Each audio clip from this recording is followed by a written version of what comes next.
So I finally got round to playing Ghost of Tsushima.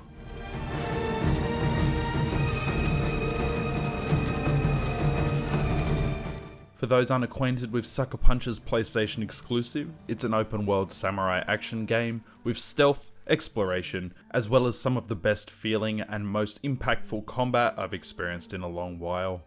The game was initially released on PS4 at the end of its lifetime, but was re-released as the Director's Cut on PlayStation 5, which is the version I played.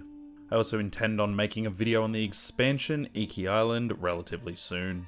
From the second you enter the world of Tsushima, you'll be greeted by one of the most unique but amazing looking open worlds, filled with some of the best looking flora and lighting you'll see in a game to date. Running or riding your horse through fields of flowers, forests of trees, or even across open landscapes all feels phenomenal and really just results in you spending way too much time admiring the view.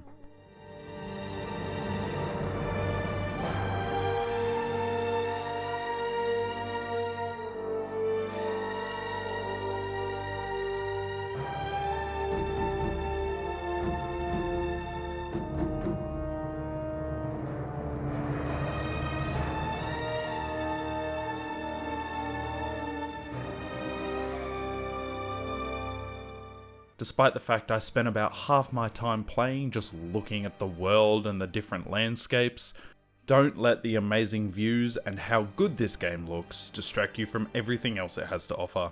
As mentioned at the beginning, the combat feels amazingly impactful and powerful, meaning that every time I came across an enemy or entered a fight, I would get excited to show off my skills and take out the enemies as cleanly as I could. With 4 different combat stances or styles, the option to use a bow, the many stealthing options, as well as throwable weapons and items, means that no matter how you like playing your open world games, you'll find a way that works for you. Now there are multiple missions where you don't fully get the choice, as the mission will either involve running in with a group of warriors and killing everyone in sight, whilst others require you to stealth through the area to achieve a certain goal, failing the mission if you're seen, or in some cases if you kill anyone. When entering a combat scenario, you have the option to initiate a standoff, which will announce your presence to the enemy and cause you to face off against the closest one. This is a good way to instant kill an enemy if you succeed, and if you level up a certain skill, it can help you take out multiple enemies before the combat even starts. The 4 combat stances I mentioned before are designed to be used against the 4 main enemy types, which are enemies who use either swords, shields, spears, or the heavy brute type enemies. These stances all have unique attacks and animations, making them feel completely different, and learning to switch between them basically becomes necessary as the game goes on if you don't want to have a ridiculously hard time against anyone. But you'll become a master of switching these on the fly. Now, despite Jin, the character you play as, not being customizable, the weapons and various armor sets can be customized in color and look a decent amount, whilst still maintaining most of the authenticity of the era. Each armor set provides wildly different benefits, meaning you'll find yourself often switching sets depending on the scenario you're in. Some provide great benefits to stealth and detection speed, while others will ramp up your health or other stats and abilities. I just wish there was a slightly quicker way to switch between armor sets than going into your menu and switching it out manually. There are heaps of hidden secrets and areas across the large open world map that often a golden bird will lead you to, from hot springs to increase your maximum health, to foxes that will lead you to shrines that unlock new charm slots. All of this can be ignored of course, but it'll make the game both a fuller experience and also allows you to see and discover more of the world.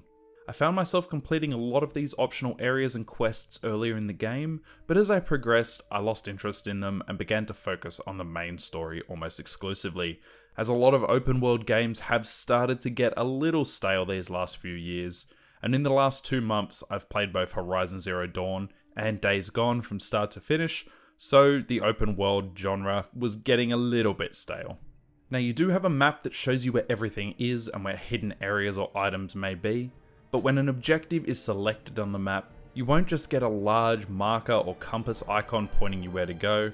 Instead, you'll have to rely on a pretty awesome mechanic of the wind, which will blow in the direction of your objective. You can swipe on the touchpad of the controller to make the wind blow for you, but it does feel like a nice little change compared to just the standard big fuck off markers in most games. There are a handful of mythic quests, which are usually relatively extensive and end in a boss fight, but doing these quests will allow you to unlock special moves or abilities in-game that will help you get an edge in combat. Other than the main quests, these ones I enjoyed quite a lot because they normally involved searching around a little bit and not just being told where to go. Now, being a PS5 game, Ghost of Tsushima makes good use of the DualSense controller, using the adaptive triggers when you're using a bow and arrow or other similar items to really add that resistance of pulling back a bow or winding up a throw. It also makes use of the built-in speaker, often activating with the clang of weapons during a boss fight. The first time the speaker made a loud sound from clanging weapons, it scared the shit out of me, but it's also pretty cool despite being a bit novel. Playing on the PS5 also made basically every loading screen disappear, as everything from starting the game from the main menu to fast travelling between locations was pretty much instant, which felt phenomenal. More and more skills can be upgraded and unlocked as you progress, meaning your combat repertoire will grow more and more, meaning you can pull off cooler moves and engage in more fluid combat. If you can nail down the timing for perfect parries and dodges, you'll feel like the coolest you've ever felt in your life. The boss fights take place as sort of a duel where you can use your sword and sword related abilities, removing the use of throwables, most ghost abilities or bows. This results in some pretty tense and, in my opinion, some difficult boss fights, as I often found myself having to try over and over again before besting many of the bosses. Your horse can also be selected at the beginning of the game and given a name out of 3 options. Their saddle and gear can be customized in colour by unlocking different options, and this basically helps you get attached to your horse a little bit. Jin will even call it by its name every now and then. The world of Tsushima feels unlike any other. Along with the powerful combat and the relatively engaging story, I could spend another 15 hours exploring the game. But as mentioned above, I don't currently have the capacity for full open world exploration at the moment, but maybe I'll return when I do. Despite taking me basically 2 years to get round to playing this game, I had an amazing time playing it, and it's definitely going on my top games of the year list. If you have a PlayStation and haven't yet played Ghost of Tsushima, I would highly recommend jumping into this immersive game to slaughter some Mongols and defend your home.